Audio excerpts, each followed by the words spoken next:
We're glad to have you here. Go ahead and go to the next one. Wanted to just call attention to this is the third day of the summit, and we do have one more day tomorrow. But first of all, there is a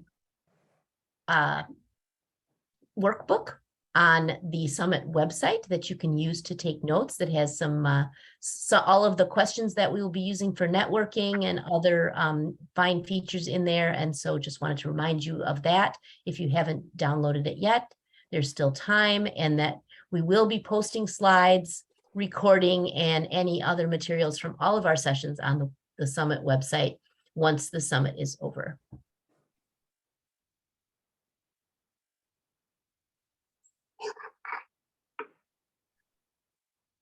As I mentioned, I'm joined by my colleagues from the Center for Student Success, and also our presenters today, Catrice Qualls and Dawn Coleman are on the line. So we're happy to have them here and excited to hear from them. And then I'm gonna go ahead and turn it over to Dawn to kick us off. And she's gonna share her screen.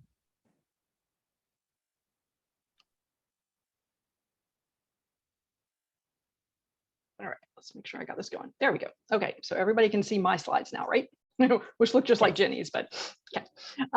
So I'm going to be talking a little bit about the student experience and how all of the different Michigan Center for Student Success initiatives are designed to kind of collectively impact that student experience. When we first started talking about the session, we were actually using the language of user experience design, so UX, and then eventually we kind of got away from that tech language, but I'm going to lean into that pretty hard here. So user experience, generally it refers to the user experience with technology, but folks also have kind of adapted that UX design into other non-tech circles as well. And redesigning the learner experience requires institutions to rethink how they've always done things. And before everybody joined, we were kind of talking a little bit about how the pandemic has really facilitated that and forced it to some extent. And it has impacted, some of the initiatives more so than others, I would think. It also requires institutions to really look at all the different puzzle pieces that make up the user experience, rather than relying solely on a single narrowly focused reform effort in isolation. So user experience design really has, if you go out there and you look into user experience, there's a lot of different frameworks and a lot of different questions that you're supposed to ask. So I'm just going to kind of highlight a few of them here that I think apply really nicely to the higher ed environment. So UX design really is kind of based on knowing who your users are, not who you think they are, not who they were 20 years ago, but who your users actually are right now in the moment. It also involves understanding your users' goals, not what you think they are and not necessarily what you think they should be, but what they actually are. You have to understand how your users navigate and interact with the product and kind of what challenges they encounter both in general and also with the product. And so there's a lot of discussion around kind of removing friction. So how can we get students or the user through their experience, kind of removing a lot of those unnecessary barriers. It also involves really exploring the user's perspective on the product. So getting a lot of feedback from the user. Collaboratively and creatively and iteratively redesigning the product. So you can't just have one voice. You have to have a lot of folks tackling the same problem, because that's how you come up with really creative and fast and interesting solutions. It also involves engaging your users in developing or improving the product, so getting a lot of feedback from them. And so this was a quote from one of the faculty members or one of the staff members I interviewed for my workforce. He said, just because you've done something for so long and you think it has worked because it functions for you, doesn't mean that it functions for everybody. And so that's really kind of an overarching theme here, is that just because it functions for one person doesn't mean it functions for all of the users. So a quick word about the product, when I keep saying the product. I think we have a lot of these business metaphors applied to higher education. I generally don't like them. And usually it's kind of based on this idea that colleges take students as the raw product inputs, and then you churn them through an assembly line and you produce a fully formed graduate ready to go out into the world. And that was a quote from a faculty member who participated in my dissertation about placement. And so that's a lot of times what people are talking about when they kind of use these metaphors about the product. But the thing is that the product isn't the student at the end of the experience. It's not even the degree or the certificate itself. That's not what colleges are producing, right? Colleges are in the business of producing a student experience. And students have different goals in seeking out that experience, and their perspectives on the experience are influenced by their characteristics and their expectations. And so Michigan Center for Student Success has spent over 10 years supporting colleges in Michigan in their efforts to kind of rethink and redesign how they function in order to improve that student experience. And so today I'm going to be talking about a variety of the initiatives that have provided opportunities for colleges to rethink business as usual and reimagine the learner experience. And I'm really going to be focusing primarily on kind of developmental education and placement, My Best, which targets students' basic needs, the guided pathways, all the guided pathways work, and then My Workforce, which really is kind of taking guided pathways and explicitly applying it to more of the workforce type programs. So those are the four that I'm going to really focus on, primarily because those are the ones that I have personally worked on with Michigan. So I've interviewed folks in Michigan about this. I've really dug deep into the initiatives and also how this work fits into the wider context around the country as well. So I'm going to be focusing on those four. So looking at developmental education, specifically CoRECs to start with, my first work with Michigan was actually around CoRECs. It was around the accelerated learning program. I studied at 2 colleges in Michigan. I did kind of in-depth case studies about their replication of the accelerated learning program. And colleges implementing co-requisites have to take a wider view of the user experience. You can't just look at a single course. That's where we kind of went wrong all these years, is we would look at pass rates or success rates in a single course. Whereas when you look at co-requisites, you basically have to consider the entire user experience with developmental education, looking at the full trajectory. And throughout kind of a co-requisite design, at least kind of as it's in its ideal form, I guess, instructors really have an opportunity to learn more about their users and to explicitly address those non-cognitive and affective issues. So kind of looking at the holistic student. Instructors also get to learn more about what challenges users face in the college level course. And they also kind of realize that sometimes there aren't as much differences as they thought there were between college ready and developmental students. And they also have the opportunity, and this is kind of ties into user experience design as well, is they have the opportunity to learn from the users in the co-rec class to improve the college level class. So it's this kind of like constant learning and learn from one product and then apply it to another. And so that really takes place when you do this co-requisite design, which Michigan has kind of been working on for about the last 10 years now. Also, Math Pathways, the Center for Student Success has supported colleges in adopting alternative math pathways, which really kind of recognizes that users have different goals in coming to college, and that sometimes those goals align more with a traditional algebra or pre-calculus math pathway, but sometimes those goals really align more with statistics or quantitative reasoning. And offering different options for students that align with their goals can improve the user experience. So you don't have as much of that, why am I taking this class? It doesn't apply to me. It's not useful. Making sure that their classes align with their goals. So in terms of placement, so the MDEPR encouraged the adoption of co-requisite supports, math pathways, and then also placement reform, including guided self-placement. And I actually did my dissertation research in Michigan. I'm in North Carolina, but it was a great place to do my dissertation research. And so I talked to and surveyed a lot of faculty, math and English faculty, about 3 different placement methods, but there was a lot of focus on guided self-placement. And placement reform, if you're viewing the placement process from the user experience, it can kind of really challenge your assumptions about how we place students. So for example, the idea that standardized tests are easy to implement, that's the perspective of the college as the user. But if you look at the student's user experience, it reveals all these issues with the testing process, which actually compromise the validity of the placement decisions. So for example, just kind of going back to that, for example, if they have a bad test day or if they have test anxiety, or maybe they're just not good with computers and it's a computerized test, right? There's all these different things about the user experience that actually impacts their score, sometimes in a not so good way, in a invalid way. Also, different users will experience the placement process differently.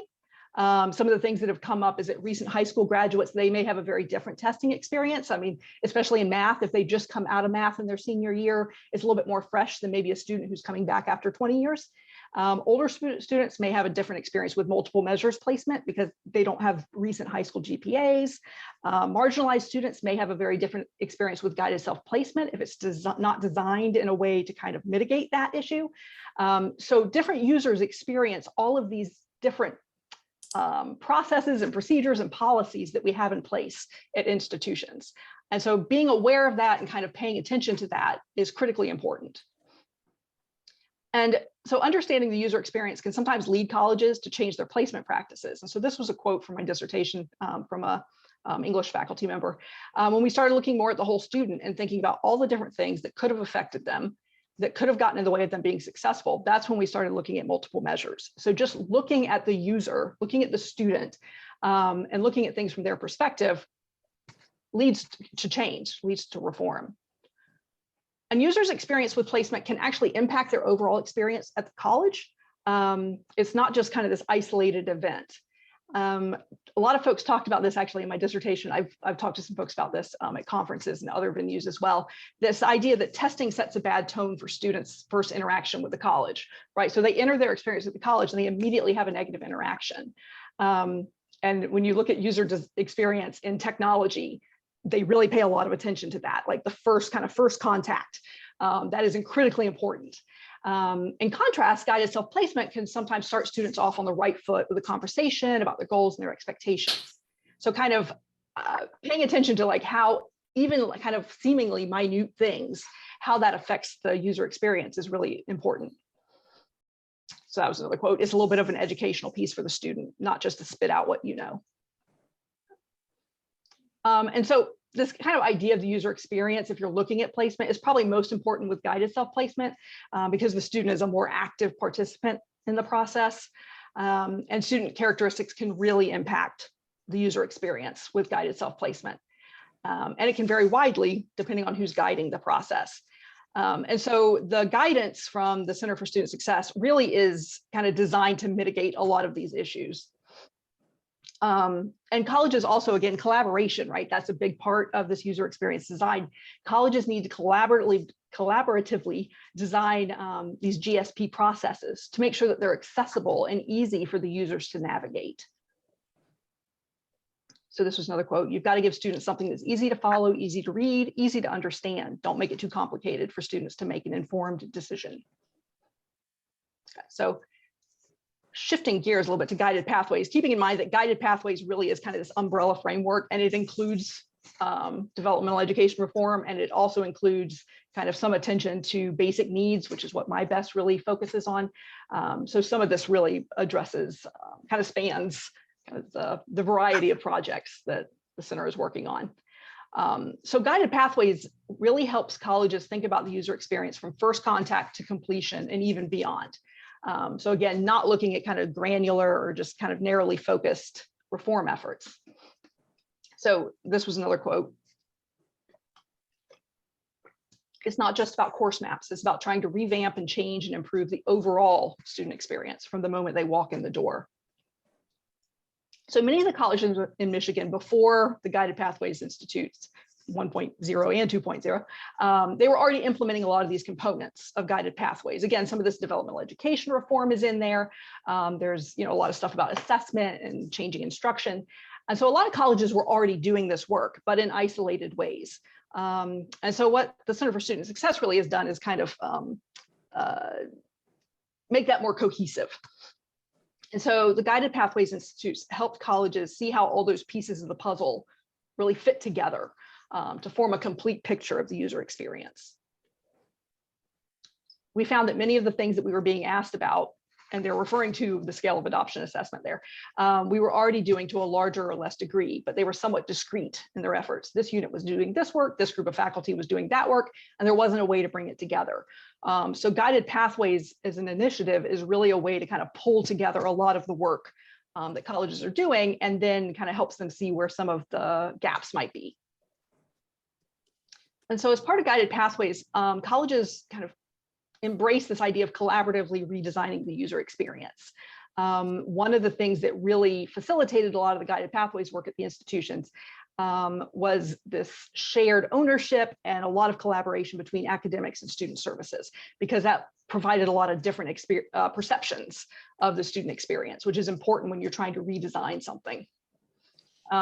Colleges also confronted some kind of hard realities about the student experience, because a lot of faculty and staff were initially unaware of how low success rates were, kind of how bad things might be. So they didn't even know. They think they graduate a lot more than they do. A lot of folks are sometimes shocked by what the numbers actually are. As part of Guided Pathways, colleges also kind of challenge their assumptions about what students want and need out of the college experience. One challenge of user experience design is that it's easy to assume that the user is just like us and they interact with the product in the same way that we do or did. If you think about technology, sometimes you feel like you're messing with something that this genius in technology designed and didn't even think about the rest of us. That's kind of the same issue in higher ed sometimes, right? So if you think about it, probably most of us who work in higher education, we're probably not the norm.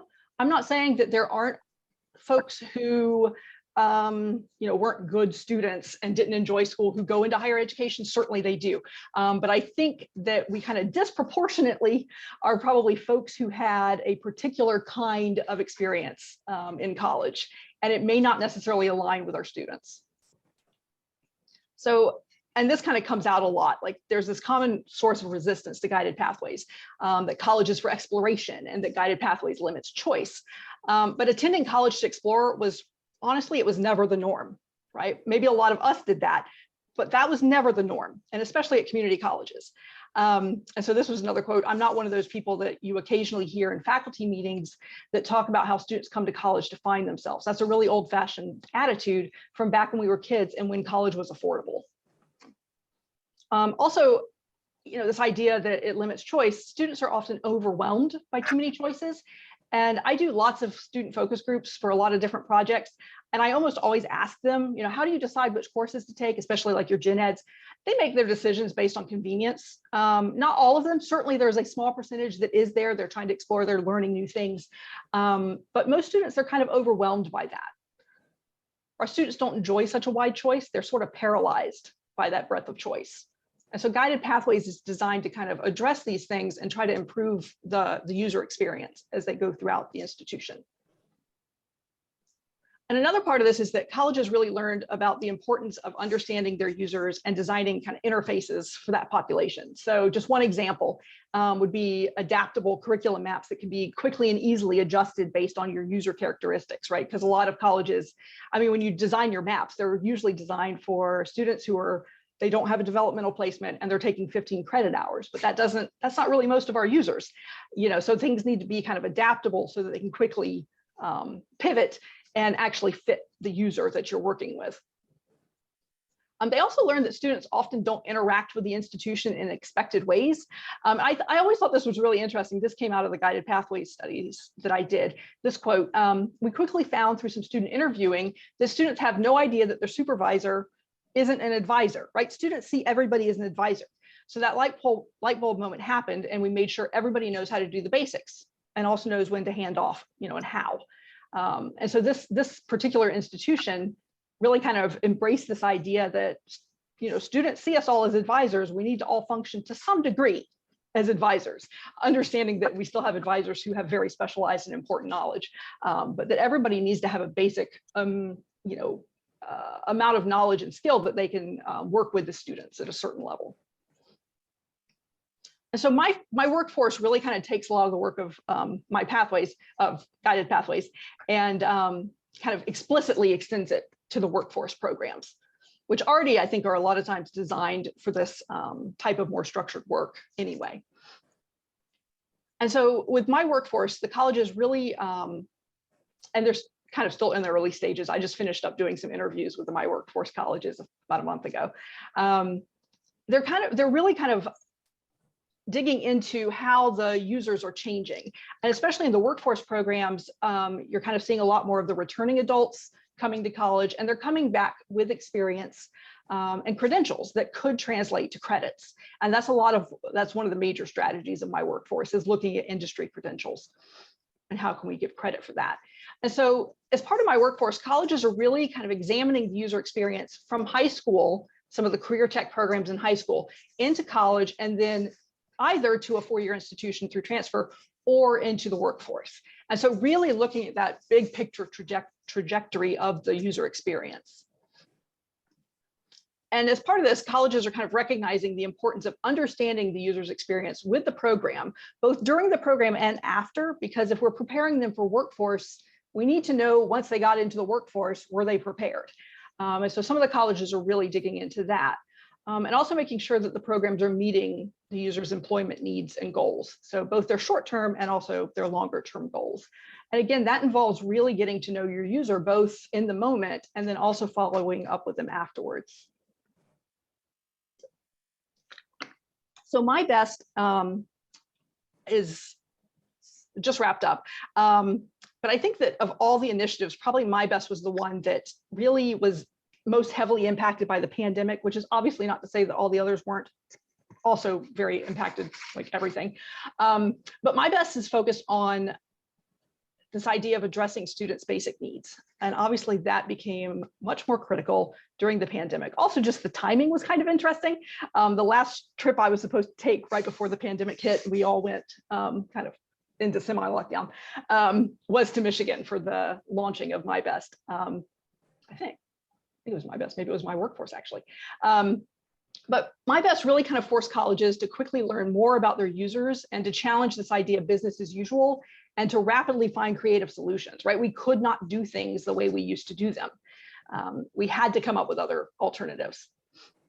They also had to, some of the colleges really kind of had to overcome some resistance to the idea that addressing basic needs was within the scope of practice of institutions of higher ed.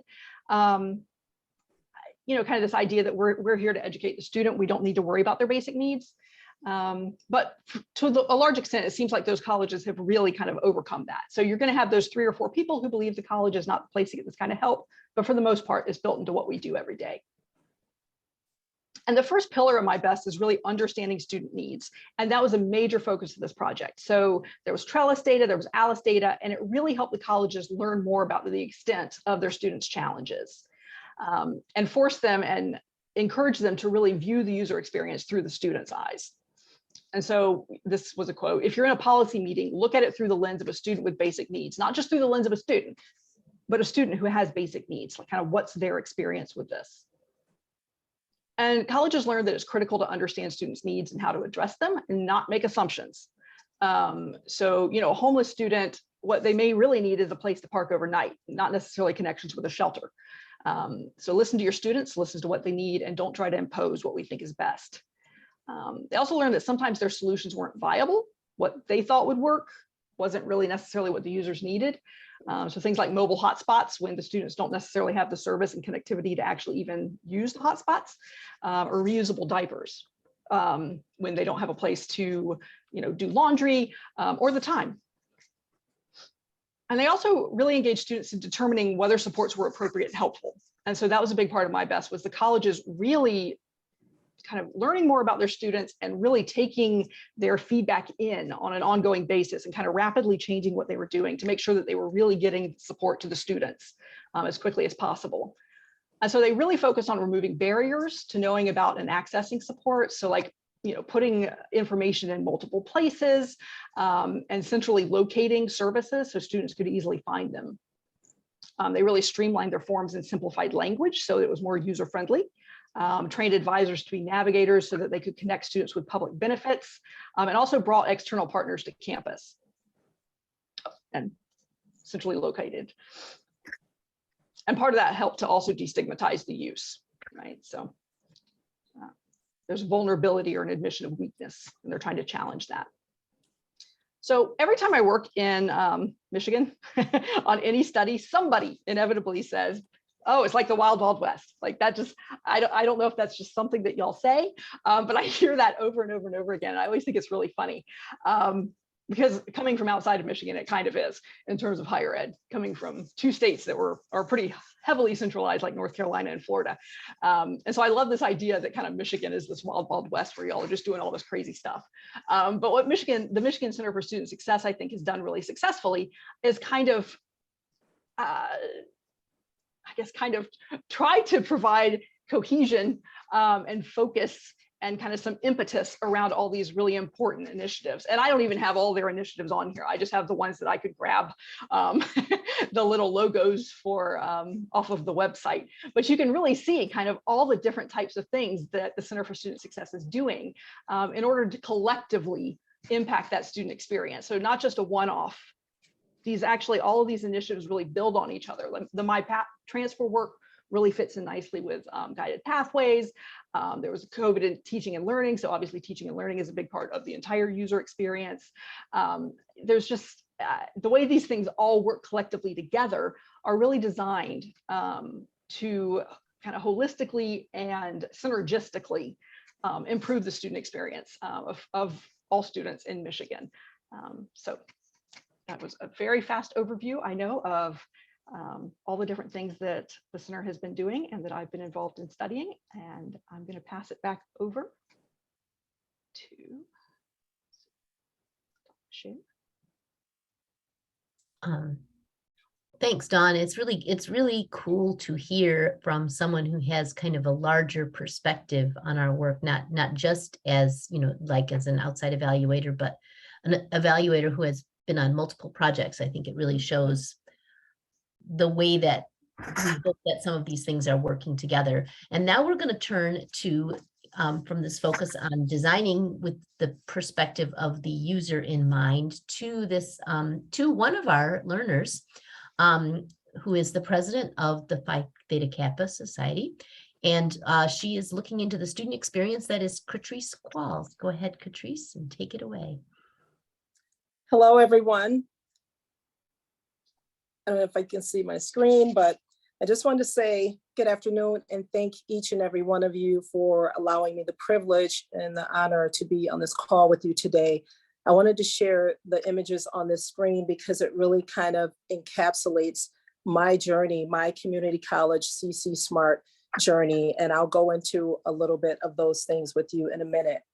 But first, I just wanted to reflect on the fact that I'm so thankful for the MCSS team and for this wonderful opportunity, because the community college is more than an academic experience. It's so much more than an academic experience. It truly is a destination. It's literally a community of actively engaged members working together for the greater good of the whole to help craft brighter futures for students like myself. For me, it's a huge thing to make sure that underrepresented and at-risk populations are ensured that we are creating this diverse and equitable, inclusive society that I've had the privilege of being a part of over the last few years.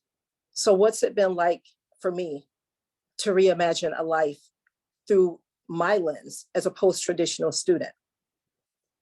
I have to share that prior to the beginning of my CC Smart journey, that the consistent and ongoing inequities that I face taught me to survive, but survival is merely a means to exist. Through my community college experience, I learned the art of how to live.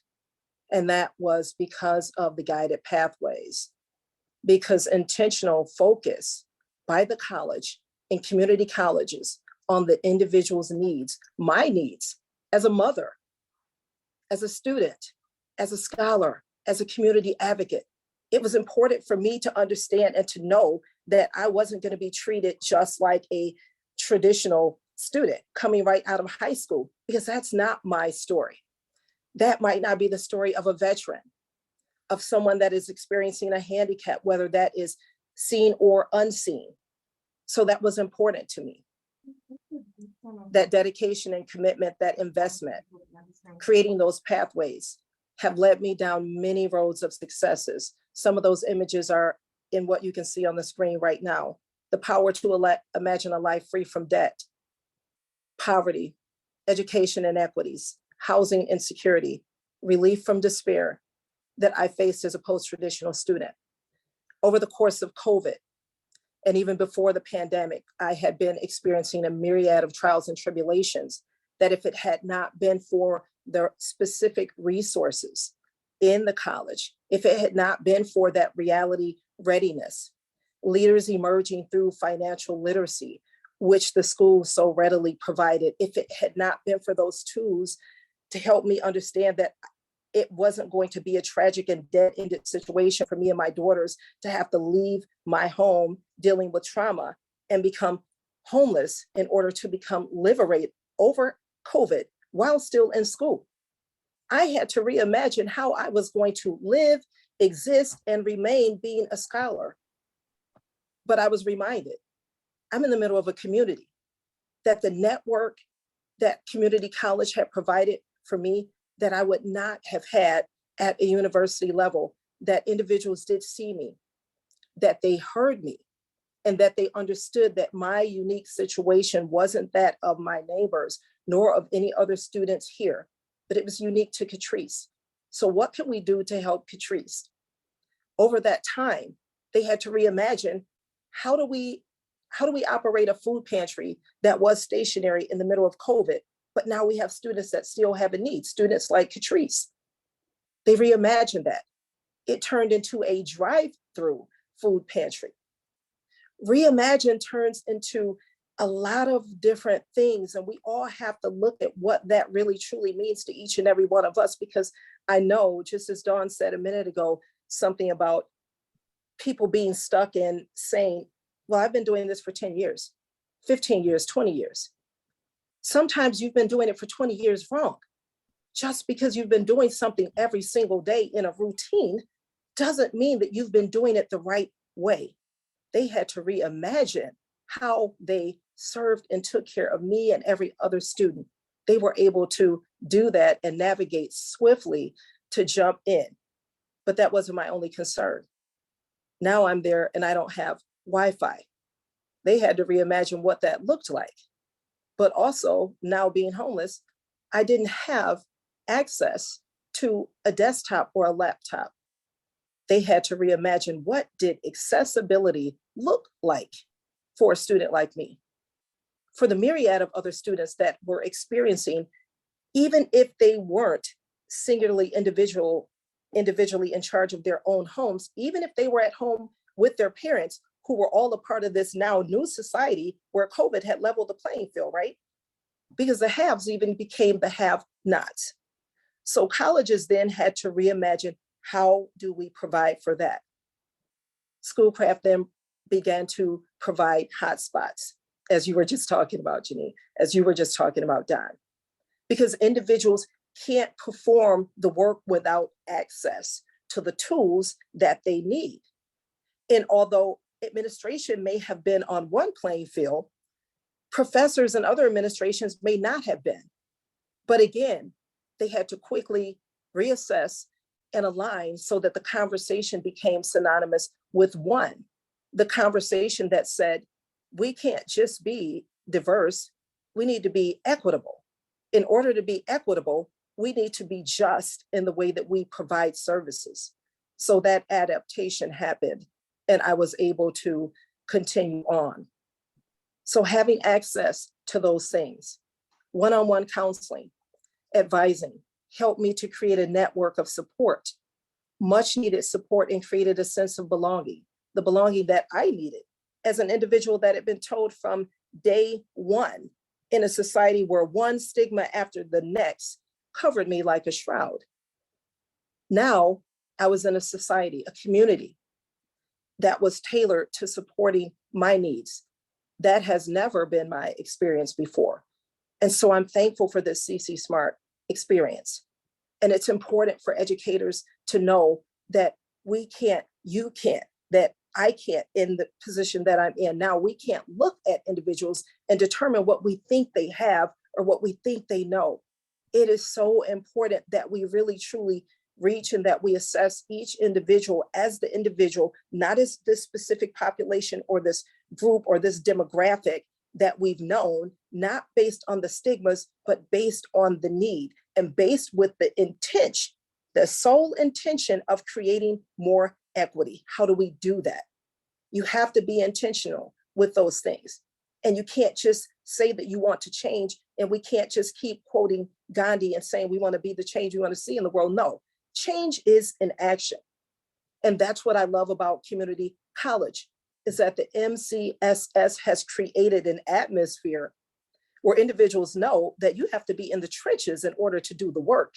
You can't sit up high and look low.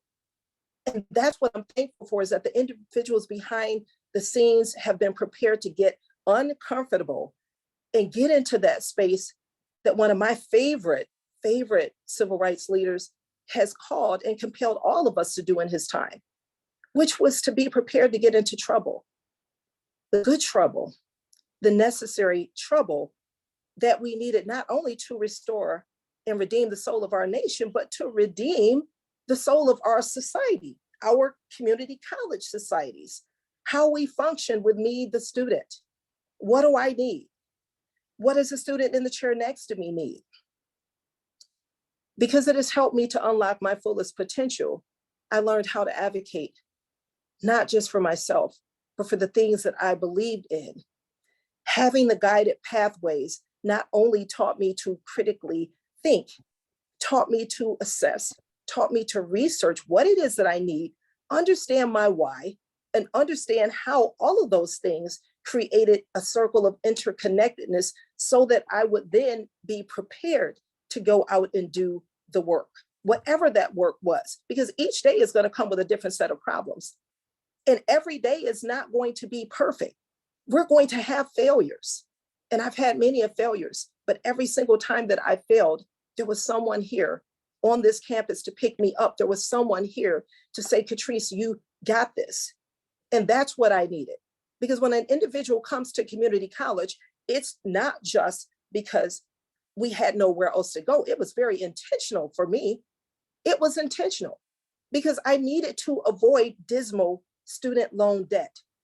I needed to know that there were individuals for me that saw me not as a number, just like you said, that trajected number, that I was not a statistic, that I was someone that was going to be able to reinvent my life and create a new story for myself and for my family. I wouldn't be standing here today in front of you all as a mother, as a fearless learner, as a scholar, as a student, had you all not reimagined what community college was going to look like, had you all not reimagined what my best was going to be. I couldn't have access to do my best. I'm able to do my best, think my best, and give my best because I know that I have a community here. I know what the administrators are believing for me, and they're believing that this idea, that this new strategic initiatives, that the plans that they've made include me, that they include veterans, that they include traditional students, that they include students that have accessibility issues, because they understand that equity means including everyone in that picture, and that in order to do that, we do have to have this umbrella of services. I'm thankful that each of you have taken the time to understand that individuals like me, the individual that you see in that picture, the individual that left school with a 1.3 and came into a community college environment with no technological skills whatsoever, and entered a school afraid, not knowing what I was going to anticipate, turned into being a scholar, an advocate, a volunteer, a servant leader, because someone believed in me. And because they believed in me, I ended up in this little small sundown town being the first and the only international vice president of Phi Theta Kappa International, the largest international honor society in the world, because guided pathways work, because my best is its best. And because each and every one of you on this call want to know better how to serve me, how to serve your other students, and how to serve the community that we live in. The CC Smart strategy that you see in front of you, centered in the middle of that picture, is a creation that myself and 4 other students from around the world created because we understood that community college should be the other choice not shrouded by stigma, but the first choice. Because in order for students to get a footing, in order for students to understand that you are capable of making a successful transfer, you are capable of going into the workforce successfully, you are more than capable, equipped, and inclined of going into the vocation of your choice, or just coming back to get professional learning. You're capable and able to do all of those things. That is what MCSS has provided for me. That is my hope, that each and every student that comes behind me, that each and every student, even that's on this call, because you're educators, but you're also learners. I hope that each of us would take away the notion of, we can't do business as usual, because this is not business as usual. We learned that during the pandemic, that we not only had to navigate in that uncertain circumstance, but we needed to reimagine the way we think. And in order to do that, remove all of those barriers, those historic, systemic, and discriminatory barriers based on testing, based on statistics, based on that math that you just talked about, that have kept students like myself out of the game for years. I want to thank you guys so much for allowing me the opportunity to share what this has looked like through my lens.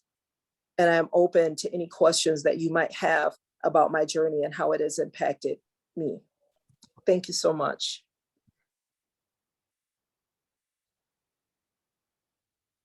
Thanks so much, Catrice. That was fantastic. And please put any questions that you have either in the chat or message them to me, and we will do some Q&A as we get to the end of our panel discussion. So we just have a few more questions, and we're lucky to have Catrice, who's going to serve as our moderator for a panel discussion with myself and Precious and Dawn. So we're gonna get out of the slides and show everybody's faces.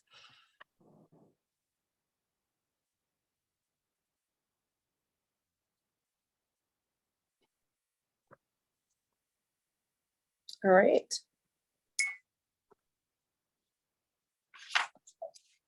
Okay, so let me know when you guys are ready and all set to start the Q&A. We are ready. Okay, if you guys are ready, can each of you summarize your work and your perspective on the importance of reimagining the student experience? Precious and Jenny. Yeah, I would love to start. So my name is Precious Miller. I am the coordinator of My Best, and my work has centered around supporting colleges in creating systems of support that meet the basic needs of students by design instead of by coincidence. And these systems of support included the 4 pillars of practice that Dawn mentioned in her remarks. And so understanding student needs, connecting students to campus resources, connecting students to community resources, and then making sure that students have the support, ensuring that campus members and HR, faculty, and all staff members know what resources are available to make sure that students can connect with them. And My Best is so near and dear to my heart because I understand the difference that it can make for a student to have support and know that they belong. Catrice mentioned belonging in her remarks. That's what's communicated to students when an institution assesses its practices and reflects on how campus policies will impact a student's ability to enroll, but also to stay enrolled.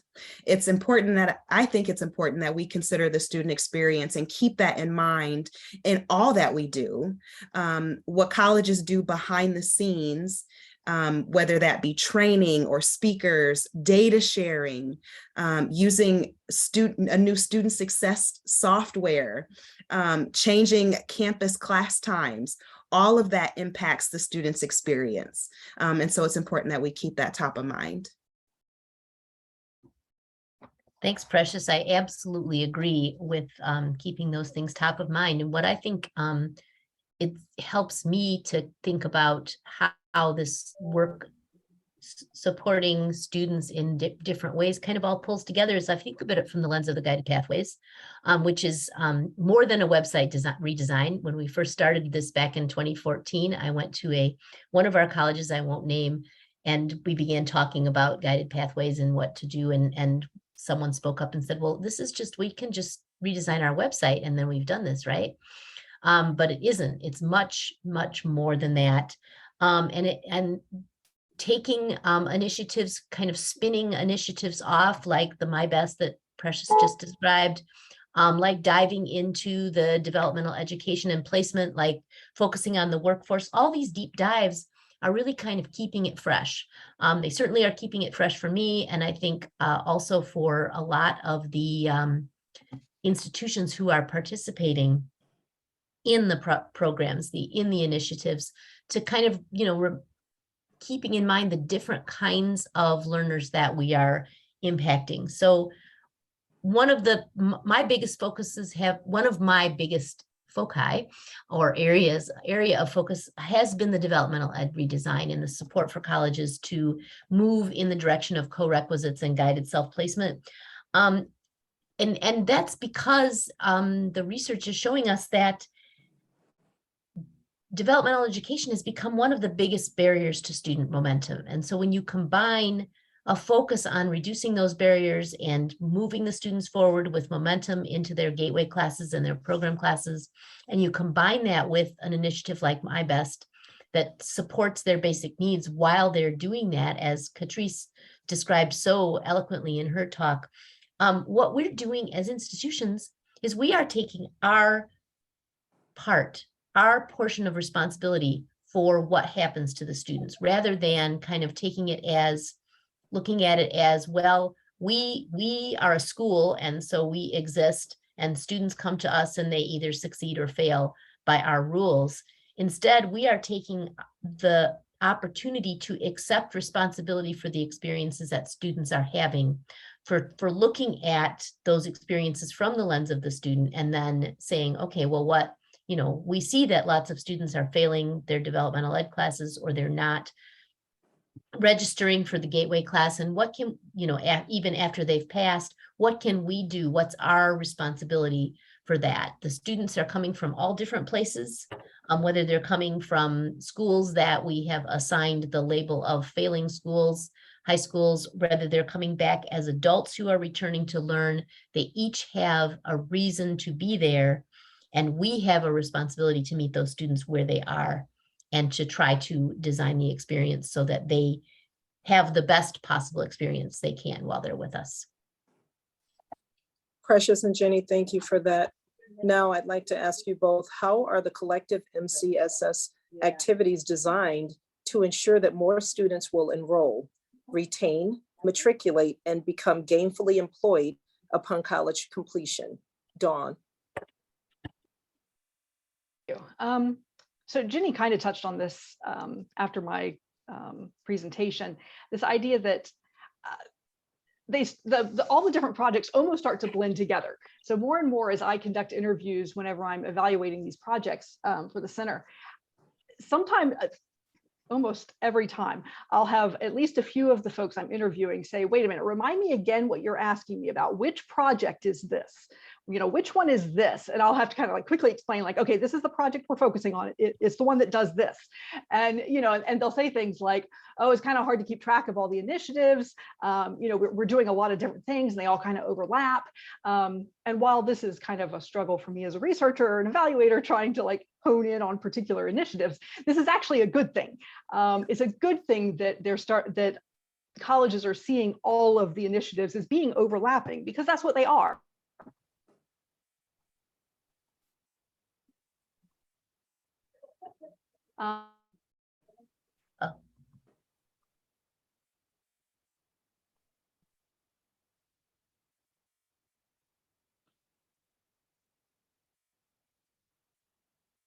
They're all intended to collectively address, and it isn't going to be as an evaluator. This is kind of a huge frustration of mine because my internet connection is unstable. Hopefully y'all can still hear me.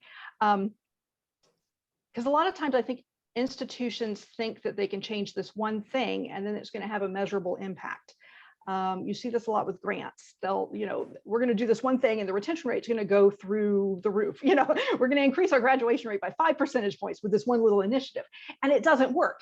It takes approaching things from multiple angles that address different but intersecting aspects of the student experience in multiple areas of the institution, right? Because the students are interacting with a lot of different pieces of the campus.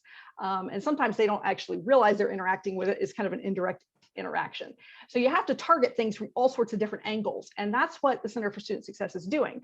All these initiatives kind of get at a different piece of the puzzle. And so, that's how they kind of comprehensively work together. And I think that kind of I wanted to kind of focus like really on 3 main things here. One of them, and Precious talked about this, is digging into the data. It's so critically important that the colleges are really looking at who their students are, and not just making assumptions, and not just tracking kind of high level indicators like retention and graduation, but really looking at who their students are and using data to learn more about their students, not to just kind of track what they're doing, but to really learn. So data is a learning piece. Like, I love that. And I think that that is so important to all of these initiatives. There's always a data component to all of the center's initiatives. And so I think that that is critically important. And also this kind of focus on learning, this focus on, what could we be doing different as an institution? We need to learn how to do our own work better. Kind of recognizing where we're the problem, where are the places that we can fix because we control it, we put the barrier there, we can take it out. And then I think the biggest piece though here is that all of these initiatives are looking at the big picture. And I think that is something that we've been lacking historically, is this idea of really looking at the big picture and the complete trajectory of a student.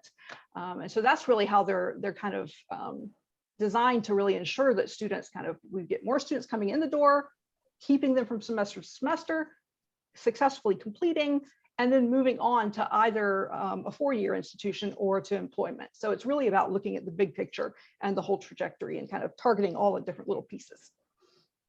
Thank you so much, Dawn, for that. We appreciate that insight.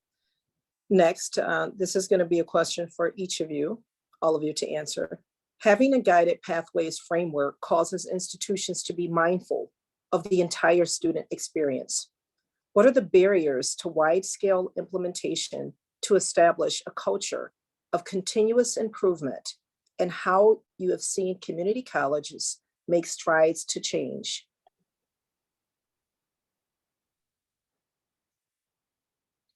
Precious. Sure, I can begin. I will say that there were a number of challenges that prevented or hindered colleges' capacity to improve in the area of connecting students to community resources, and connecting students to the campus resources available, largely due to the pandemic and changes in capacity at the college. I'll also share that colleges were concerned about asking students about the basic needs and the challenges that they were navigating because of the concern to have the capacity necessary to address those needs. Colleges didn't want to ask the question about housing if they knew that they didn't have housing resources available. And so navigating that was a challenge for some. I'll also share that student engagement was another challenge. Before the pandemic, student engagement was top of mind for a lot of institutions, but since the onset of the pandemic and even now, students aren't spending a significant amount of time on campus.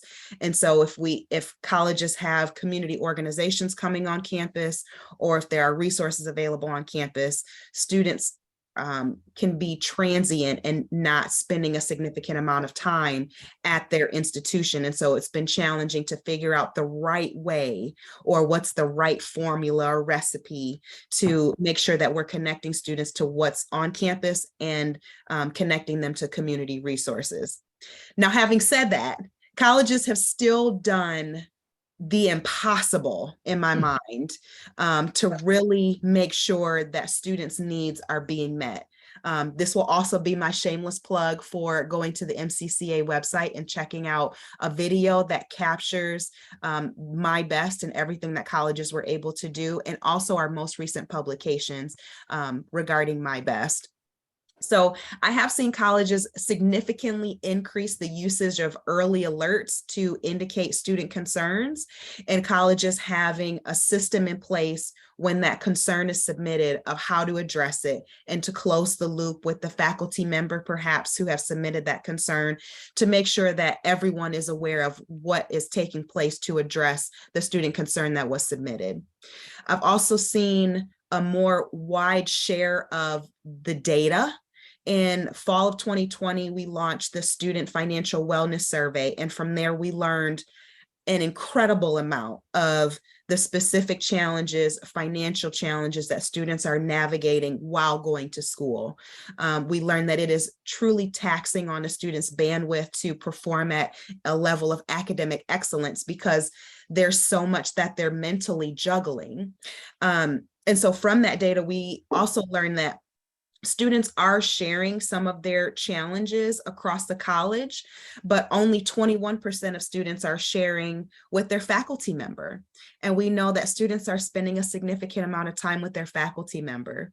So with that in mind, there has been more targeted communications for faculty and adjunct faculty about what's available on campus, how to connect students with the resources on campus, as well as what's available in the community. Even having a one-stop shop, if you will, on the website that summarizes with links the community resources available to students. And so I could go on and on about how miraculous colleges have been in stepping in and supporting students, but I think what it really boils down to is colleges seeing that they do have a role and are actively participating in what they can do to support students. Thank you so much, Precious. You're absolutely right. Jenny, can we have you go next? Sure. So Thank yeah, I first of all ditto everything that Precious said about what is needed to keep these projects moving forward, and the admiration of the colleges who have kept things moving forward through the pandemic and through, one of the things that I think is the most challenging about implementing any kind of reform, and particularly when you're looking at like the developmental education, changing how you teach a class that you have perhaps been teaching for 25 or 30 years, or delivering advising in a way that you have always delivered advising and you never have done it. You're being asked at the same time, because the colleges don't shut down so that we can redesign the user experience. We have to redesign while we're still doing what we do every day. And how do we balance that? How do we make sure that we give people the time and the resources that they need to focus on changing their strategies, redesigning their courses, redesigning their processes, while students are still in front of them every single day? So I think that's a huge barrier that we have, and a huge need that remains, is how do we do that smart design while still managing our everyday workload. And I admire the colleges that are at work on this, and I know working on it so hard. So the resources for professional development for the faculty and staff are really important. Support from leadership at all levels. I think one of the things that has been interesting to me in talking to people from institutions who are leading this work, or participating in this work, is from the resolution at the Board of Trustees level that we're going to move forward with redesigning developmental education, to the kind of the president taking the time to come to faculty meetings and share his or her perspective on why this work is important and why the college is behind it. But also those mid-level leaders, those chief academic officers, and particularly deans and department chairs, who actually get tasked with being asked to do this work, how can those individuals be more effectively supported, because they also have an ongoing workload? And so how do you move, how do you support them so that they become champions for this work rather than people who are overwhelmed and overtasked with these requests? So I think that's huge. How do we do that? And how do we keep communicating the work out to everyone on the campus who it matters to? And then, about what has changed, about what we're trying to do differently, about what is new, and how do we communicate that? And then how do we communicate that to students? In a sense, it's sometimes easier to think about communicating to students because they are new, they are fresh every time, right? So they come to, whereas the faculty and staff remain and have been and have, a long time horizon with the institution, the students are coming to us every semester. A new crop of students are experiencing us for the very first time. And so in a way, that's a great advantage because we have that clean slate with that when the students arrive. But in a sense, also, we have to remember that they're coming to us, they don't know anything about us really. And so how do we design our communication so that we communicate the right things to them from the outset? Dawn, Yeah, so, thank you so much, Jenny. yeah, definitely ditto to both what Yep. Precious and Ginny said, and especially this idea of the resources in terms of staff. That was something I was going to talk about too, is that, we talk about resources in terms of funding, which is obviously critically important. But we've got to figure out how to kind of sustain the energy of the folks that are actually doing this really hard work. And I certainly don't have the solutions to that, but everybody's tired. Obviously, they were tired before the pandemic, and that just made things worse. And as Jenny says, in order to do reform, you don't get to hit pause. You have to keep doing everything you were doing before, and then somehow layer all this on top of it. And so that's why it's easy to stick with the status quo. And I think that is kind of the biggest barrier to change and reform. Really, is this change is hard. It's hard, it's tiring, and it takes resources, and it takes time, and it takes energy. And if you don't see changes, if you don't see improvements quickly, it can get demoralizing. And particularly if you're trying to do change during a pandemic, you're not going to see changes quickly. And so I think that's certain. The resource issue is huge. I think the other issues are almost the converse of what I said before in terms of, colleges using data to learn more about their students. Well, if colleges aren't using the data in the right way, or they're not gathering the right data, I think that can really be a huge barrier to improvement. And especially, and a couple of folks have kind of touched on this idea that we make assumptions about what our students need or want, or what our students are like. And so not really fully understanding our students. So I think that is inherently a big issue. But I think maybe the biggest challenge is this not looking at the big picture, which is why I think the center's work is so important. I think a lot of colleges, naturally, we've got silos, and you get focused and you get tunnel vision, and it's hard to see where it fits in with everything else. And so I think that's the biggest challenge, is getting colleges to look at the big picture and see how it all fits together, and where in the trajectory and in that big picture are we causing problems? Where are we putting up barriers? Where are the things that we can take care of? And let's take care of the things that we can take care of first, and then, worry about trying to change other people. Let's control the things we can control. And there are a lot of things that colleges can do that are sometimes seemingly small things that will remove barriers for students. And we've certainly seen this with a lot of the colleges.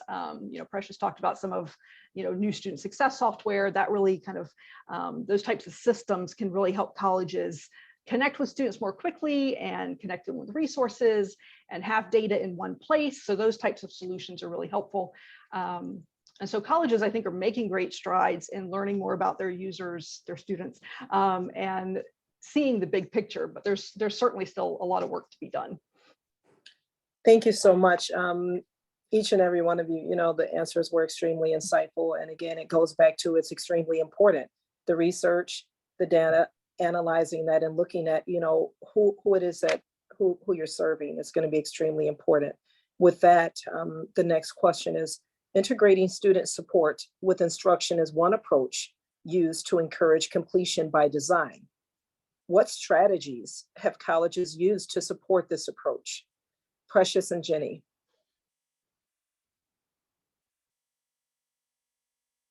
So one of the most used strategies I think colleges have done is listening to their students. Dawn mentioned at the very beginning that it's important to not just know your users, not who you think they are, know your students and not who you think is walking your campus. And I mean, just listening to students allowed colleges to see things from the student experience. One example is in the food pantry, there's lots of food available, a lot of canned goods, and Easy Mac, ramen noodles. Yeah. But a student shared that they have access to that because their home is near a local food pantry. What they don't have is a microwave to warm that food. Yeah. Or a can opener to open the canned goods in their food pantry. So even though we're doing something that is with great intention, when a student gives us that feedback and we can loop that feedback in and say, you know what, we could put some can openers in here, or we could call our local United Way or use My Bridges to figure out who has microwaves in our community that we can put in our food pantry to give to students in need. So listening to students, just something that seems so easy or simple to do, has made a significant difference for a lot of colleges. Another thing that has come up is having resources outlined in the syllabi and sharing that with students, not just at the beginning of the semester when we're sharing lots of information with them, but referencing the resources mid-semester and towards the end, not just at one point in the semester. There's also a campus that has a packet or kind of like a directory. It's called I Have a Student Who, and you fill in the blank. So when a faculty member or another campus member interfaces with a student who has a specific need, you can go into this directory to find the specific link, this is specific community organization or the department on campus that can support that student regardless of what their need is.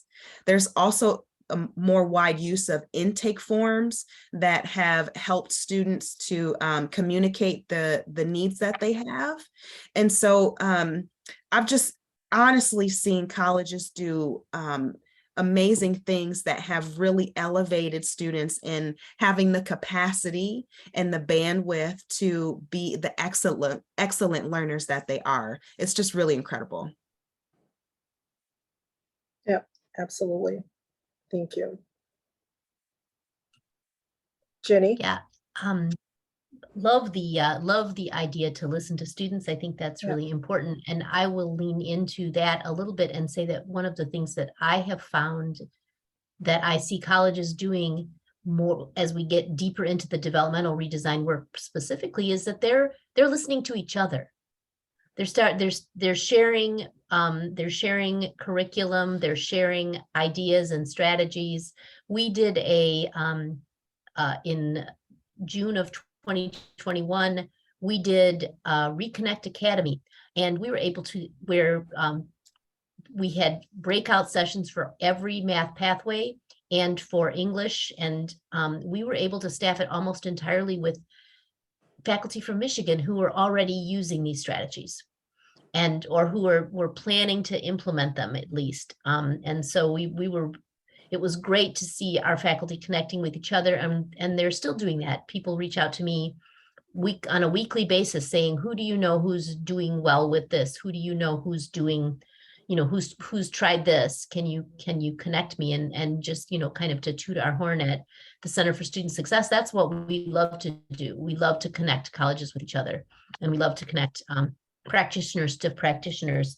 So that's, so now we have 24 colleges who are at scale or getting there with co-requisite English. And that, started back in 2012 or so, when we started the Accelerated Learning Project with, just a few colleges, and the request was that they run 5 sections in a year. And now we have colleges who have transformed their entire program, their entire developmental English program, to a co-requisite program, and they're really seeing a big impact. We have some colleges who have scaled in all areas. Jackson College comes to mind, who has scaled developmental education reform, co-requisite delivery of all of their courses, support for all their gateway courses. We have Henry Ford close behind them. Certainly in math, they're leading in scaling math pathways. Creative ideas for how to help students support in reading. A lot of colleges have moved away from standalone reading classes, and we're seeing really creative ways that colleges are combining support for reading in a co-requisite or learning community kind of format, combined with their student success course, for example, or with other gateway courses, history courses, psychology courses, other courses that students commonly take. So we see, the creativity that this has fostered is really impressive. And I'm impressed by what I have learned from listening to our colleges using our scale of adoption tools. It has been a great opportunity for us at MCSS to listen to colleges. We have these scale of adoption assessments for guided pathways, which started the whole thing with the Community College Resource Center, and then we had Research Center, and then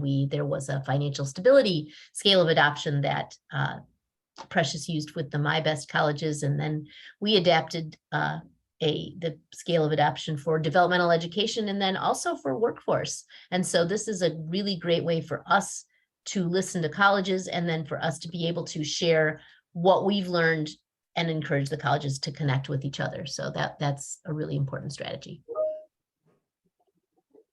Thank you guys both. I think each of you have shared information that's going to be priceless to all of the viewers and all the listeners. And it's important that, again, we all remember that the growth is not going to be linear. There are going to be ups and downs as we go along, and that, don't put that pressure on yourself of, if I do this and it doesn't turn out right away, I did something wrong.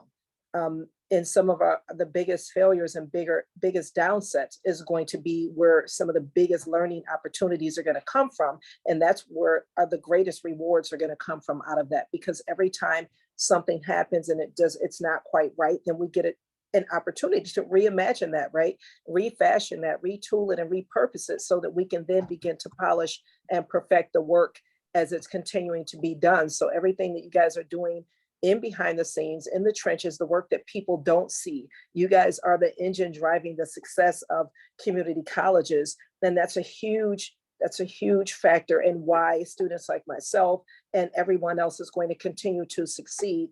When you talk about the guided pathways and talk about the resources and having things in one place so that students can have them accessible, that's extremely important. I know here at Schoolcraft, we have something called SC Aware that was formulated so that not only the student could report out if they had an issue or had a need, but that a professor, that another student, that a faculty, staff, administrator, anybody could, report that student's name, and then anonymously, this student would then begin to be connected to the resources that they need. And that's important, because sometimes students like me don't want to say, I have a problem. Maybe I ran out of food. I don't have Wi-Fi. Maybe I don't want to make a decision between books and, taking care of something that my daughters may need. These are very uncomfortable, decisions and conversations that we have to have. And sometimes it is important for people to be listening, not just with your ears, but with your mind's eye to discern. Because as educators, sometimes you guys can look, sometimes if I walk in the class or someone, you can feel that something is a little bit off, and it's okay if you report that name, because sometimes a student is, they're begging, imploring you just through their body language, help. Sometimes you feel like you're just sitting in a room full of people and you feel like no one hears me screaming. So thank you to all of you, who do hear the students like myself or other people that are screaming. You think that nobody hears you, and that person, you get that phone call or you get a message and a link that says, hey, Catrice, the CARES Act funding is now open. Jump in and reapply. It's important to keep students connected to the resources that they need because they're already there. It's just realigning and taking people back to what's there. So thank you. Thank each and every one of you for your answers. It was awesome. Thanks so much. And thanks, Catrice, for your excellent contributions and your moderation. I didn't see a lot of questions come through in the chat, but I'm seeing a lot of appreciation and people making some great additional points. I think that we'll go ahead and move into the final section of the meeting but before we do, I just have a couple of things I wanted to point out. Precious mentioned this, and I think Erica has put that link in the chat, but we do have put some new reports on our website. And we have a reports and publications page. We have a new report on the developmental education, the scale of adoption of developmental education reform, as well as on the evaluation of the MyBest initiative. Encourage you to look on the website and find those reports if you want to read more about either one of those initiatives. And then the other thing to remind you is that we do have one final session tomorrow where we will be focusing on our work in the strengthening workforce pathways. So in the new tools that are being created as we breathe through all of this work, new things are coming online, new transfer agreements, new ways to value credentials that students may have earned outside of the college when they enter the college, new ways to look at data and talk about who our students are and how we can best serve them. So encourage you to join us for the last session tomorrow at 3 o'clock. And then do take a few moments to hold up your camera to that QR code and go to our session evaluation and let us know how we can improve our delivery of the Student Success Summit in future years. So finally, this section is meant to kind of replicate, the part where you all go out into the hall and maybe there used to be a room where you could pick up some cookies and a cup of coffee, and we don't have coffee and cookies for you, but we can get you together in a room with a few other people to meet some new people at this conference. Stick around for the virtual networking, and our colleague Erica Oriens will open up the breakout rooms and invite you to join one. There are a few questions that you can talk about. Introduce yourselves, use the prompted questions. There's a few of them. Talk about some of them, all of them, none of them, and talk about something else if that is where the spirit moves you. But I do encourage you to take some time to network with your colleagues at this at the end of this session. So thank you very much. We'll close the rooms from the breakout, so you won't return to the main room. So thank you, and we look forward to seeing you tomorrow. Thank you, Dawn and Catrice and Precious, for helping to put on this fantastic session. Really appreciate it. Thank you so much. Yes, Thank